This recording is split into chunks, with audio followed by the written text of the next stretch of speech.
feet, good defense, and he has sneaky power for sure. It's not like he doesn't have the concussive power to like just knock you out like that, but he does have sneaky power to where he can run you into it.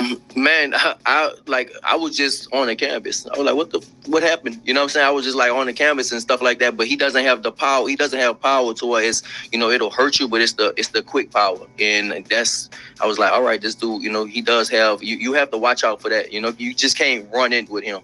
So I think that's when I realized it. I was trying to catch up to him, trying to get to him, and it just seemed like I just couldn't get to him. Just work on my footwork. Definitely it was like I couldn't get to him. So those was the words that you just heard from Regis Prograis at the after the fight between him and Devin Haney. So he says, man, Dev has power. He just has that sneaky, that stabbing, sneaky power.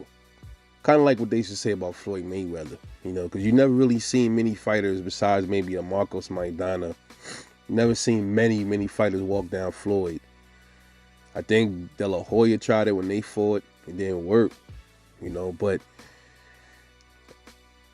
Regis is like, yo, man, before you knew it, he didn't even realize. He was like, damn, he was on the fucking floor. He didn't even know. And that is a scary kind of power because it's deceptive. It's one of them kind of power that you don't expect. So you could just think you can walk down these dudes and then pop, there you go. But like I said, Devin Haney's known as just pillow fist dude. And I kept telling everybody, the weight. But people say, man, it's not the weight, man. That's an excuse. You can't punch. You can't punch. Well, look, say what you want. Say what you want, but he was sitting down. Did you hear the punches? Did you hear how those punches sound at 140 compared to 135? You go back and watch his previous fights at 135, then come back and watch this Prograis fight and listen to the punches. You can hear them. It's the same with Shakur. When Shakur was at 130, you didn't hear the thud that you heard at 135 when he got to 135. It's the same thing. But I think Dev might be a little bit more destructive, especially at 140. And for people that's denying that, keep on denying that. But you saw what he did to Regis. You can say what you want. He didn't just knock him down in the third. He buckled him later on in the fight in the 6th round, and I think he buckled him in the 8th round.